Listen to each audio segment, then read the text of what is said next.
Today's topic is implementing an effective civil rights training program, and we recently had a working group, a NIFA working group, that focused on this topic. So Alda is here to share our experiences and what we learned from that working group.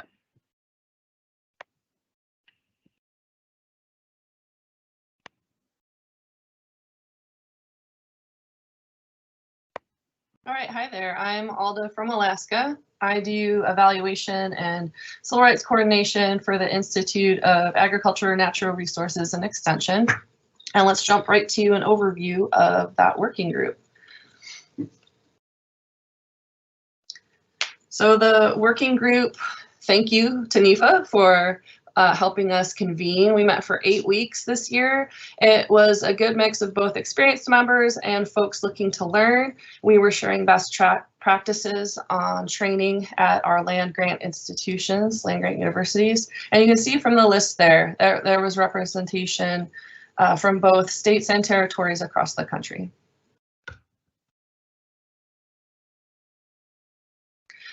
The goals for the working group are the same goals I would say we have today, which is to share subject matter expertise, benefit from folks with different levels of experience, leverage our knowledge and skills, do some group problem solving, develop professional contacts, improve communication, and then create resources of value like these webinars. So training starts with the why, and that was the first conversation we had in the working group. We have this big umbrella why. We're all recipients of federal financial assistance, and so we need to understand laws, regulations, instructions, etc. of that guidance related to civil rights. And so to drill down a little in terms of what do we share with our trainees about that big why, let them know that we're giving all of our employees and volunteers information resources. So this is to help them understand how to reach their participants better. We're educating folks, increasing our understanding of these federal expectations and obligations so that we can implement things and be in compliance. And it's necessary to raise awareness and develop knowledge because of those of you who know logic models, we then know that that can change behavior in positive ways. And all this is because we believe training plays a role in helping people know their rights and responsibilities, showing respect, upholding the dignity of our fellow employees and volunteers, as well as of our participants, supporting equal treatment, eliminating barriers. If we really want to reach the folks who can use our information the most, then we need to help get things out of their way to be able to participate more fully and meaningfully. And all of this also helps reduce civil rights violations. So the first what, in terms of what should be in the training after you explain the why, is of course the legal basis, but then go beyond the law. So a lot of our best practices that we were sharing were to help people understand what this looks like in extension programming. The one barrier that trainees often have is not understanding the vocabulary, the lingo that's being used. So always make sure that you're including definitions of the terms that are in the law or in the guidance. And then try some role playing. So it's one thing to tell them, you know, you need to take reports seriously, but giving them an idea of what those might sound like and how to respond appropriately is really helpful in making folks feel prepared and more likely to engage with people in a positive way. So for example, Francine mentioned mirroring the language that people are using when they're making a report to you. And then making sure trainees know where to refer people. So there's a difference, for example, if they want to report anonymously versus if they want to go to the Title IX office themselves. And then non-discriminatory program design, that all helps to make sure that you're going to be less likely to have complaints in the first place.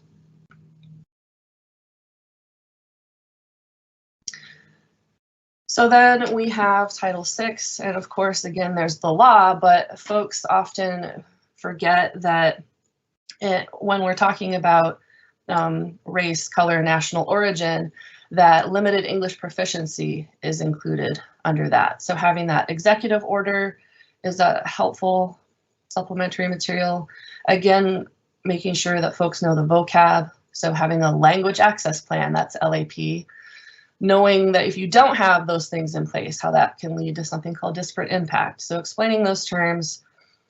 And again, doing some role play or giving some case studies or scenarios where you show your trainees what are some appropriate responses if someone expresses a language barrier, seems to be having trouble. And then routing those translation and interpretation requests appropriately. And have a plan for monitoring progress. So your trainees might say, okay, sure, I'll definitely make sure to pass information on if I see any issues. But then follow up. So for example, in Alaska, we have a log where we not only have people keep track of what kind of LEP requests they're getting, but what action was taking so that we can look on the leadership level for trends and be more proactive.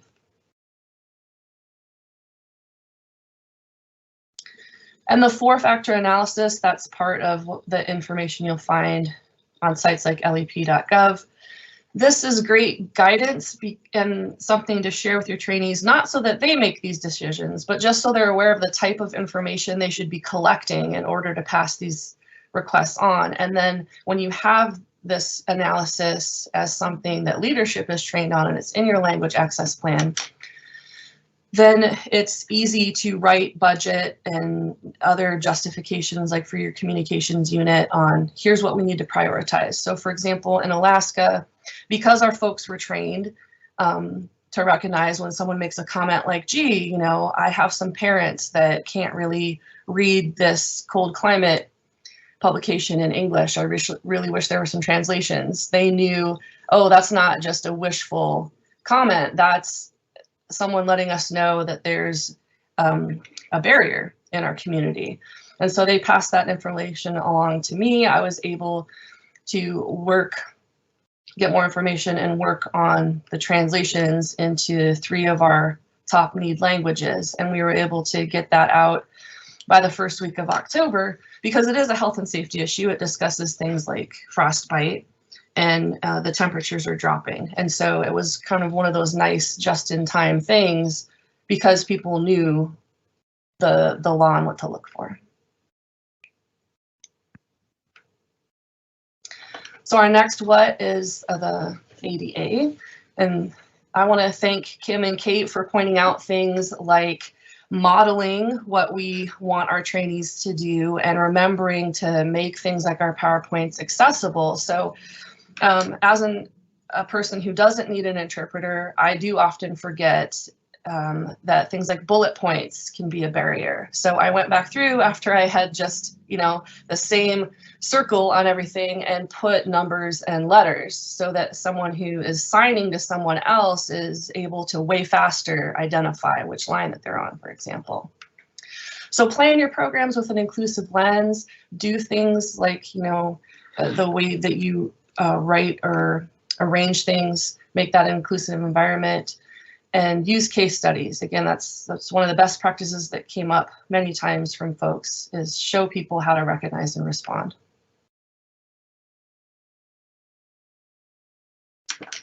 Also, throughout all of this, there should be discussions of what is diversity, what does that really mean? People have lots of connotations for that, but explaining how this fits into our civil rights obligations is very important.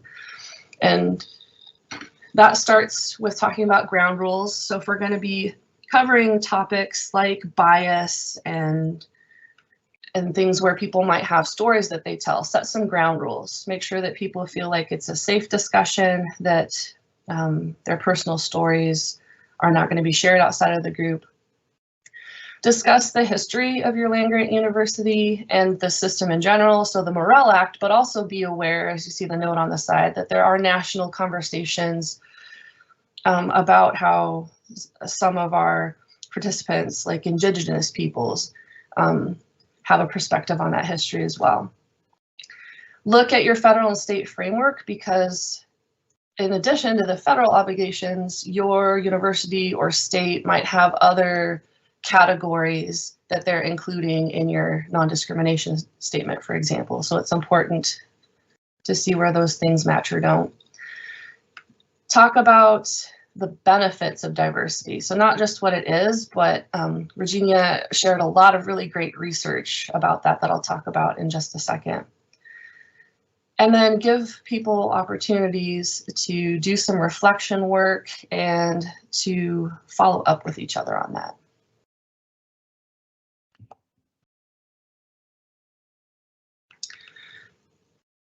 So diversity is a bonus. It's something that has a lot of benefits, and we all like to be research-based in extension. So there's some linked here that you can get from the slides later, but the idea is that diversity is more than just that reg data that you're required to collect. We're talking about how it brings us better perspective, so more ideas lead to less groupthink and better impact in our programs. Better performance, so research supports that groups can make better decisions, companies can have better profits when there's more diversity. There's that perception from our participants, like, is this program for someone like me? They're going to be more likely to answer yes to that for themselves if there are folks in the programming that look like them. So are we making those all reasonable efforts to increase that diversity? Proficiency, so there's a cultural proficiency model. We unfortunately don't have time today to go over that, but just know the name of that model as something that is helpful to training. And it helps you go through things like intent versus impact. And then processes, so things like self-reflection, the norms you set in your institution, and knowing that diversity isn't something that you just learn and check off. So it's a process and a continual thing that you need to take a look at. And then there's some good links on the side there, including the tolerance.org, and then the disability, I believe it's the Disability Research Network is there too. We also talked about culture, the idea of cultural literacy, which means you have to do some more learning. So telling your trainees, this training is just a beginning, go out, be curious, look at the demographics of your particular service area and who you should be learning more about. Because there are dangers when we just make assumptions, like, oh, I've been to that one cultural event, I know about that group. Well, not so much. Often, we can be bogged down in stereotypes or prejudice, which then leads to discrimination. And of course, that can lead to more complaints. So making sure that we are encouraging trainees to be more culturally literate. And one of the great tools that Carla shared with us to do that is this idea of the cultural iceberg. So if we're not part of a particular culture, we've often only encountered maybe trying some of their food or hearing them speak their language or seeing them wear some of their traditional clothing, but that's all very surface level.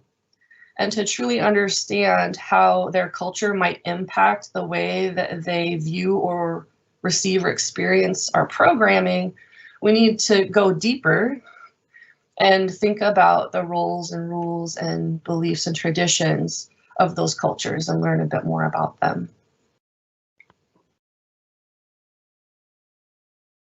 So in addition to the why and the what, we also need to think about who and do some audience analysis. There are always challenges to tackle, especially with adult learners. We are all zoomed out, right? So there's training fatigue. The content can seem dry when you're reading off things like laws. And employees and volunteers are always asking, what's in it for me? So really having local or realistic examples and explaining that why is going to help them realize the relevance of this. It's tough when they don't see immediate impact. They're thinking, okay, I learned this, but I've never had an accommodation request, so is this really necessary? And I always like to point out, maybe you haven't had requests because people didn't feel welcome yet.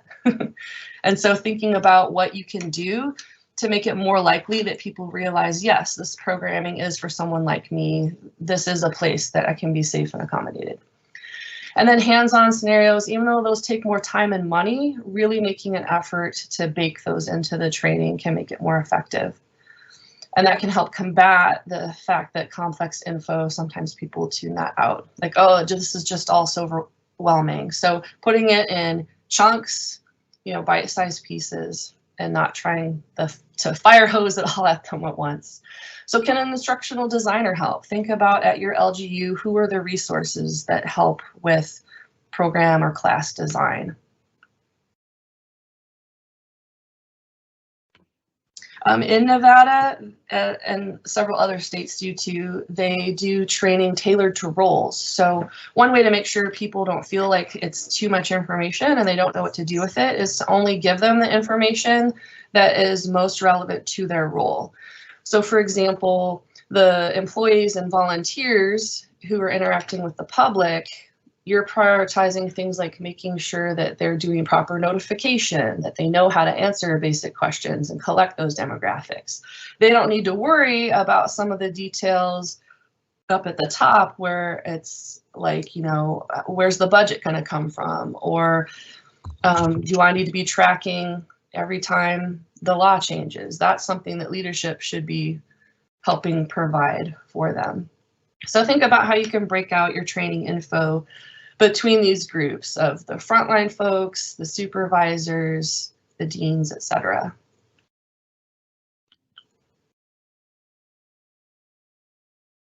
And then Paul shared some great final thoughts that I'm sharing with you. So we need to help push people to go beyond awareness to actual application.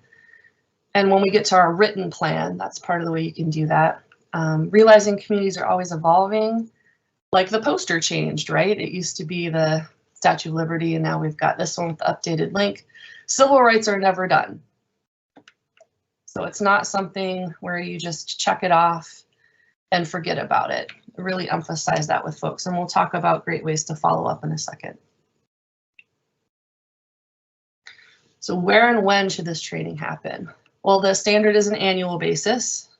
And if you have a new hire, you should probably make sure they get this info as part of their onboarding before they engage with the public, so that they, if you know they're getting requests or complaints, they know how to deal with those right away. In person, again, model what we expect. And so for your employees and volunteers, consider parking, consider what accommodations might need to be made, you know, have a microphone in the room, set yourself up for success. If you're doing it online, captions, connectivity, technological literacy, those are all considerations. And you need to have a way to document that folks have attended and they have understood the information. So I really like Penn State's interface. I wanted to show that really quick.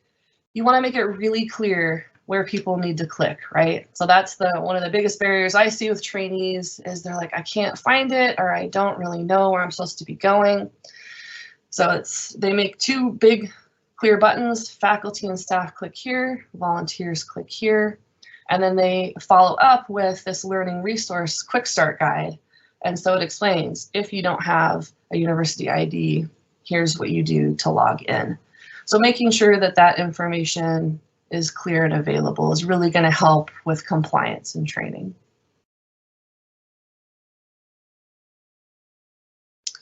So methods, Anne shared some great research with us. Again, adult learners is usually who we're training, so learner-centered and interactive. Focus the training on concepts, integrate structure and function. And even though this particular research was on clinical significance, I think it works to say across any training, you want to embed what the significance is. And keep in mind learning styles, add some elements that are visual or auditory or even kinesthetic, so touch-based, maybe in non-COVID times. And other tips are to think about showing them some immediate value, give them some small wins. So have them walking away with a worksheet that they've gone through or a tool that they can use, or an idea for their next program design, and help them work through some problem solving. That makes it more meaningful. For tracking, A lot of folks mentioned that they just use Excel or Google Sheets. And so those are free, easy ways to take note of who's been trained, who needs to be trained, what's next on the schedule. If you do it by Zoom, like I'm going to do our units training next week by Zoom, you can just download the Zoom report, and there'll be a link in the slides to see the help text for that. And then Anne mentioned WorkOtter, Toggle, and Trello. I haven't tried them myself, but it sounds like those are some great tools for organizing training information. And then you want to have a quiz or a signature page. That goes back to that idea of having folks confirm, yes, I went through all of this, I understand the important info. After the training, so don't let it just be a one and done. Follow up, email them with all of the links that were mentioned, resources, because that follow-up email is a great reminder and kind of prompts them to keep making progress. And then certificates are an easy win that keeps people motivated. It's something for their portfolio. So for the written plan, it obviously needs to have clear expectations. It shows that there's leadership, endorsement, and buy-in. It is a tool that can help with accountability. It supports that auditable trail we need for NIFA. And good onboarding, as Sarah pointed out, leads to good advisors. And so if you are training people properly and they feel empowered to, take these things on and really meet these obligations well, they're going to be able to advise or mentor the next group of employees that are coming through.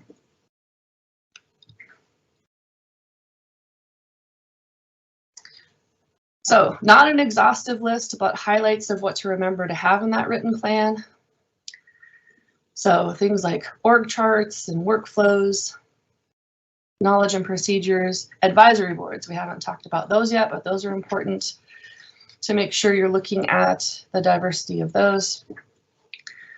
Program delivery guidelines, your race, ethnicity, and gender reg data, all of the different laws, your procedures for public notification. So we actually have a poster log in Alaska. I make people check off every year where it is and that they've confirmed it's there and in good shape. We have folks, that move offices. Oh no, our poster got lost. Well, because they're logging that, I can make sure they get a new copy right away. And then language access, having an actual written plan. In Missouri, they use what they call an inclusive excellence framework. So this is just one way that has worked for folks that you could organize it. So looking at, and again, remember we're breaking things up for our learners. And so they can go look at information on access and success, if that's what they're most needing resources on, education and scholarship, community engagement, and then some ideas for follow-up. So throughout the year, have a website that your trainees can visit, have recordings available, make civil rights a regular item on leadership agendas, put out a newsletter or memos from the director periodically, invitations to events of interest, so cultural events or other places where they can keep doing that learning. So I was inspired. Here's one outcome from the working group. I was inspired by that tip to make a newsletter, and so I came up with our thoughts on inclusive practices and systems, and it's only on a quarterly basis, so it's not a lot of extra work, but it's enough that we're reminding people every few months what's new and what to be thinking ahead about.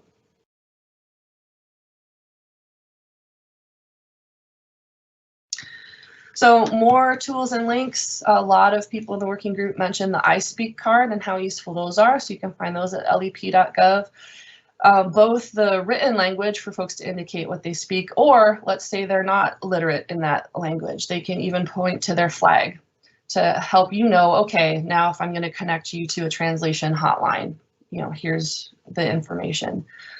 And then for ADA, our LGU actually has a whole event toolkit they put together for the university that we use in our unit, which is really nice because it goes beyond just how to take an accommodation request and says, here's how you proactively set things up and make sure that there's an area if people need to relieve a service dog, and talking about not just the inside of the building, but the outside and the grounds. So having access to something like that is helpful for trainees as a follow-up. And then definitions. I love to look for glossaries. Purdue has a nice one, but there's plenty more out there of civil rights terminology that you can share with people. So if you folks have resources that are working for you, please share those in the chat. That would be great. The more the merrier. We know that we don't need to reinvent the wheel because there's lots of good stuff out there already at our LGUs. Thank you.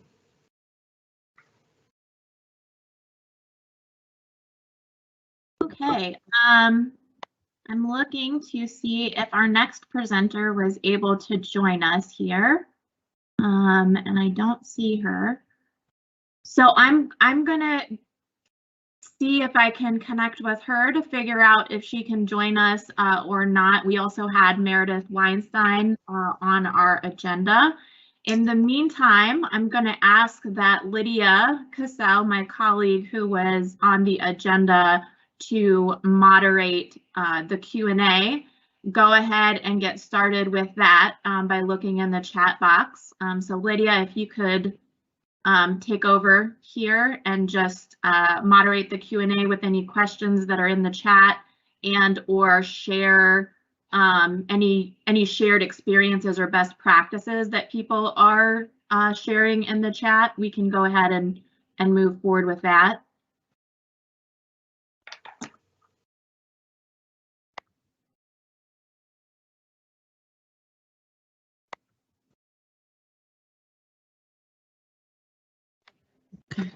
Thank you very much, Jessica.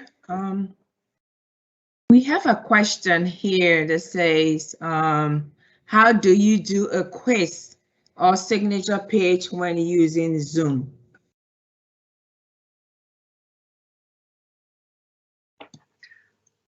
Oh, that's a good one. For Zoom, you can put it in a poll. And so that's what we've done in the past, is just build it in as a poll question for the folks who are doing it live. And then I end up having the folks who have to watch it later email me their answers. And I don't give them a copy of the questions. I make them go through and the video and make sure they find those so that they're watching the whole thing. All right, thank you so much, Anne. I have another question here. Do you provide a training in any other language besides English?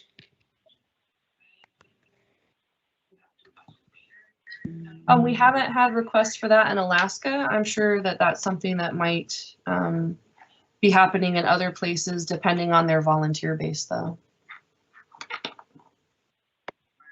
All right. Thank you so much. That somebody is asking, will you be sharing your slides?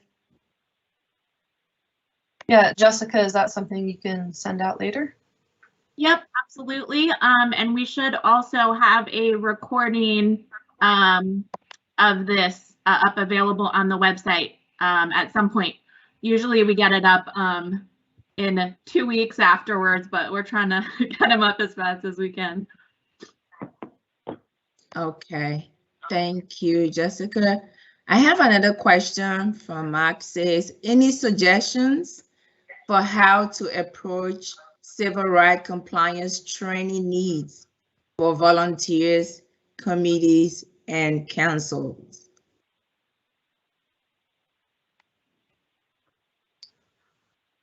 I'm only familiar with our 4-H group, and they already have an online platform that their other training is through, because they have other things like protection of minors and stuff that's required by our risk management. So they just build that into that set of training. And so they kind of, whenever they enroll, we have a quick start training guide, and they know all of the different trainings that they need to complete and check off before they're an official volunteer. Okay. Let me see. I think that's all the questions I see so far. Okay, thank you. Meredith, are you on? Can you, I know you joined by phone. Can you hear us? Yes, can you hear me?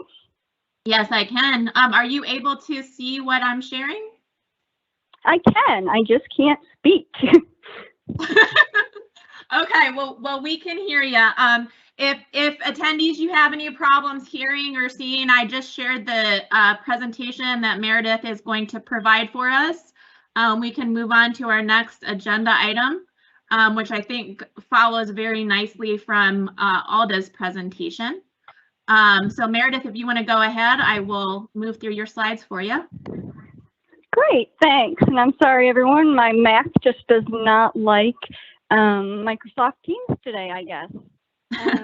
So for those of you who don't know me, I'm Meredith Weinstein, and I'm with the College of Ag and Life Sciences at North Carolina State University. And just to provide a little context, over the past 6 years, I have had the responsibility of overseeing civil rights compliance for our extension programs. And during the past year or so, two things have happened that required me to kind of start thinking beyond extension and consider how these federal civil rights requirements impact our research programs. And so the first thing was that NC State Ag Research got on the list to have our NIFA compliance review for 2022. And then the second thing is my job responsibilities expanded to include civil rights compliance and federal reporting for our federal capacity funded research projects. So I've learned a lot moving forward beyond considering just civil rights from the extension perspective and into that research space.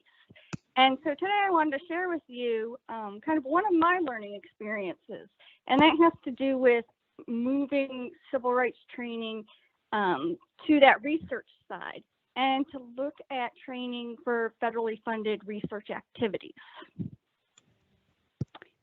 And I'm going to go forward, Jessica.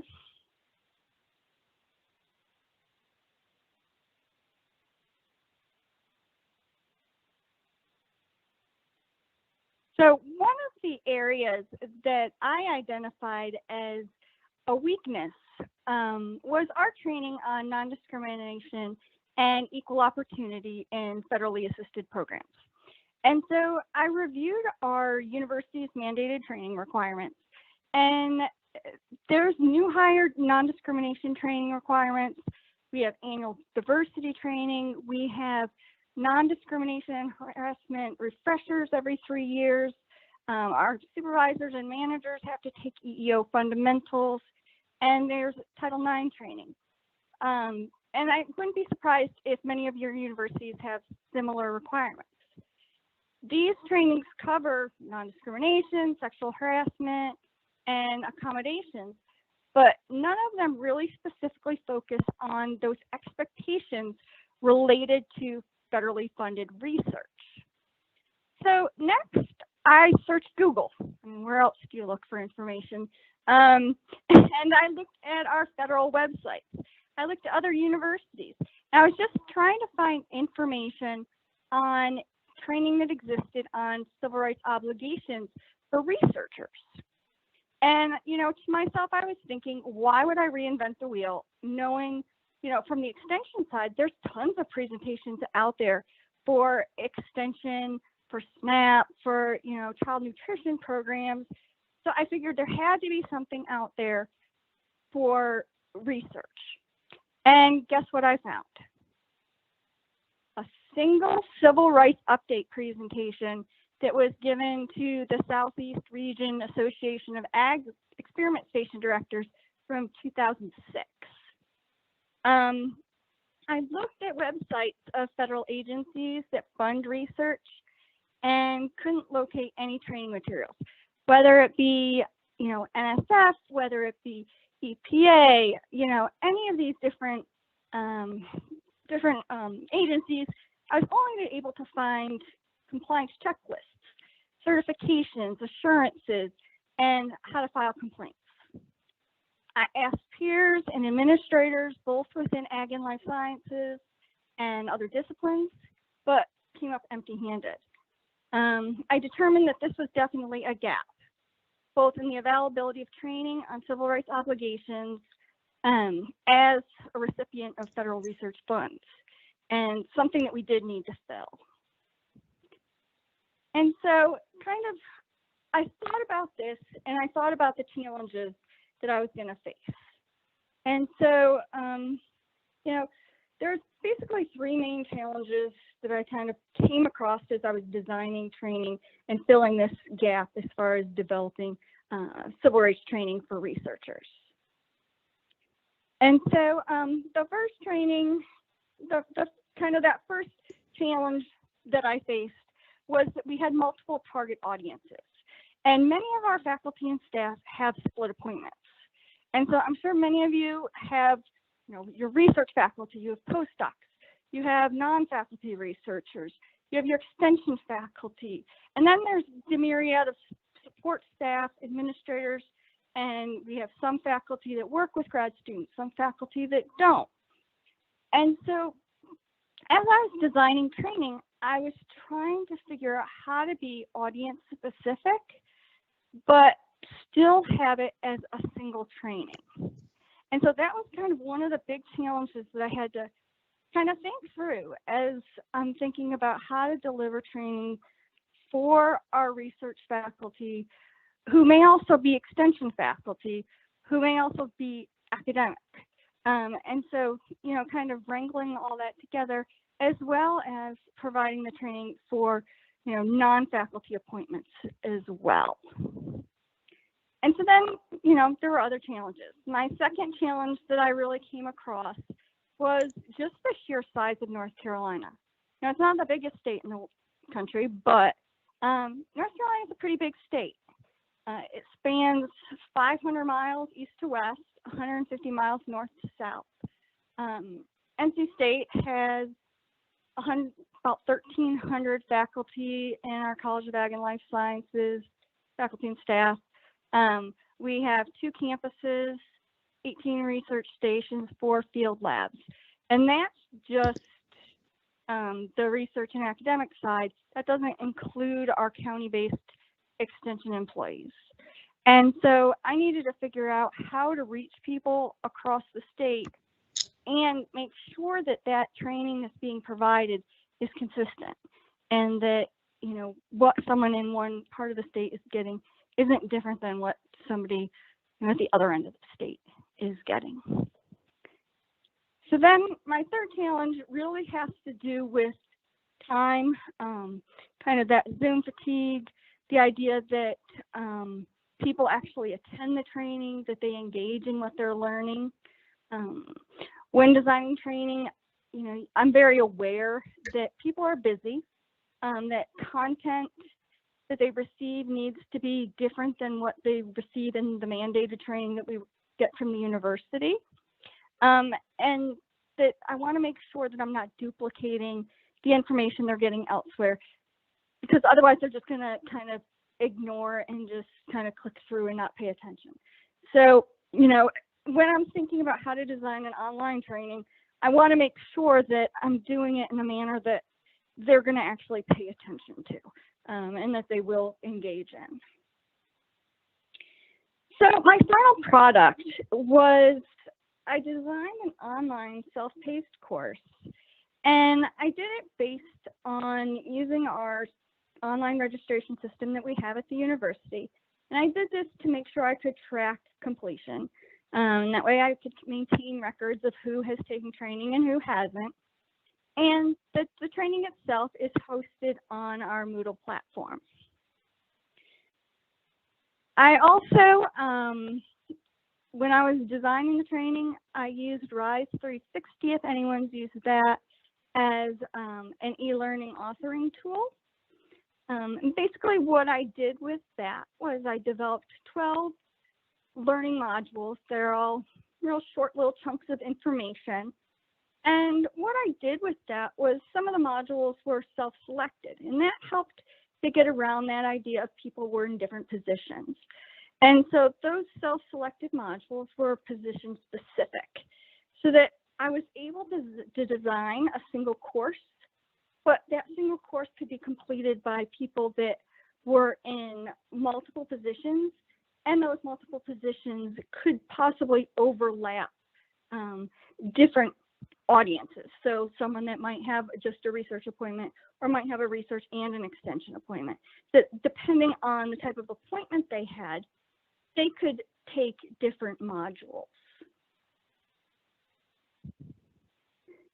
Really, to make the training appealing and something that people wanted to take, wanted to learn from, there were a few things I did with the navigation and the design of the course itself.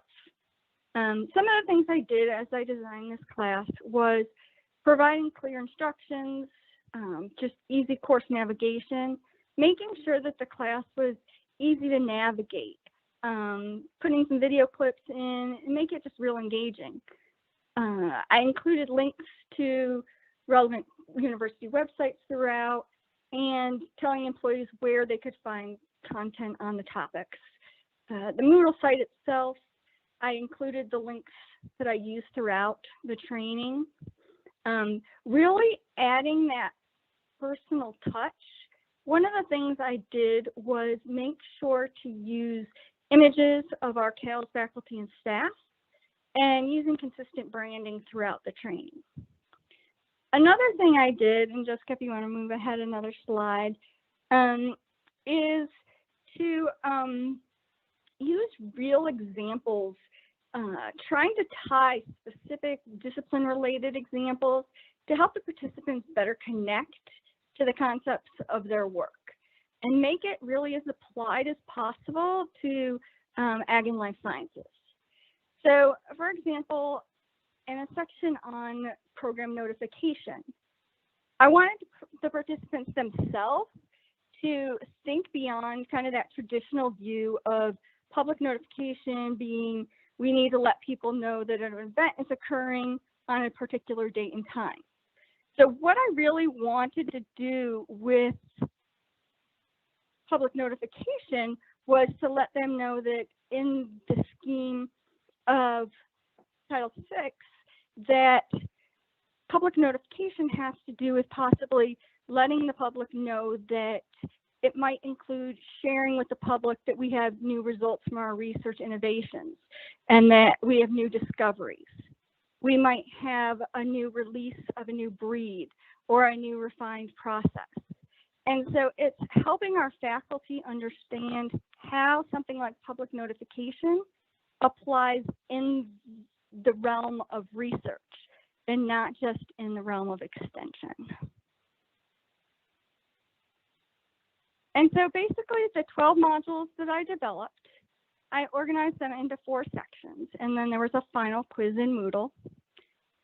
The first 3 modules were just general introductory material covering civil rights laws, university policies. I included some information and a commitment from our dean, and then the types of available resources that were in our college. And as Alda mentioned, I included a glossary of terms. The next 4 modules covered the foundational information that are part of the overall aspects of the compliance reviews. And then I go into the different aspects of the NIFA compliance review process and how it applies to different positions and different functions within our college. And this is where people would self-select and complete these modules based on their individual position.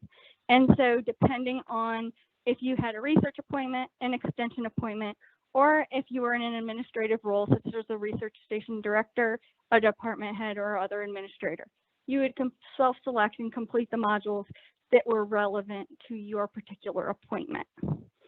So right now, the training has been developed, it's complete, it's gone through final review, and we're getting ready to launch it.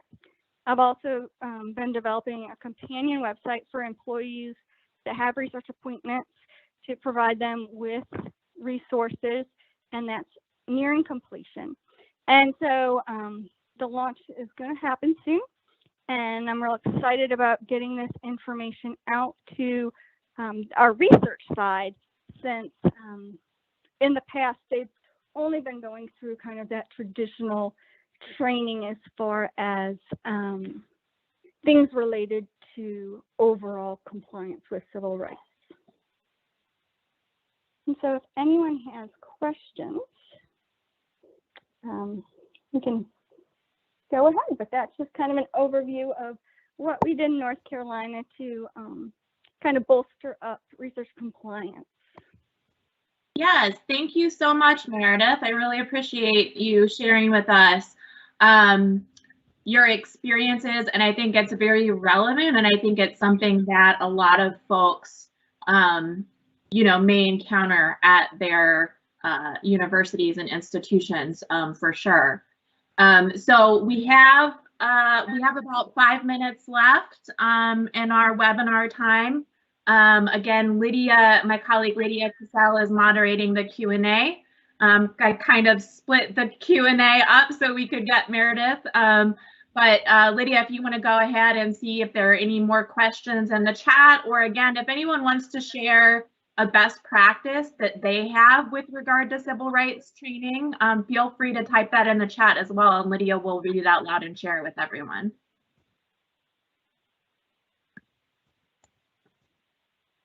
Okay, thank you very much, Jessica. Let me see. Hopefully I don't do the same questions. Someone is asking, okay, about the schedule. When will we see the new schedule? I know Brenda talked about it. She talked about it. That is on the website. I'm not sure when. Yeah, Brenda mentioned that it was up on the website, and I will be sending it out to our civil rights listserv as well, either tomorrow or on Monday. So you all should get it pretty soon. And again, if you're not on the civil rights listserv, please contact my colleague Lydia, and she will make sure to add you.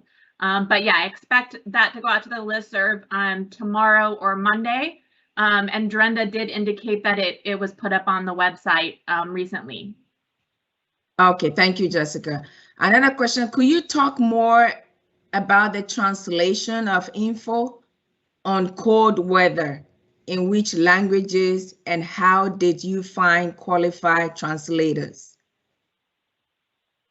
Hi, yeah, so the 3 languages were, and oh, I forgot to mention, always ask about dialects. So it's not just the language, but you also need to think about the particular dialect that your participants might need. So we did Mexican Spanish, Tagalog, and simplified Chinese.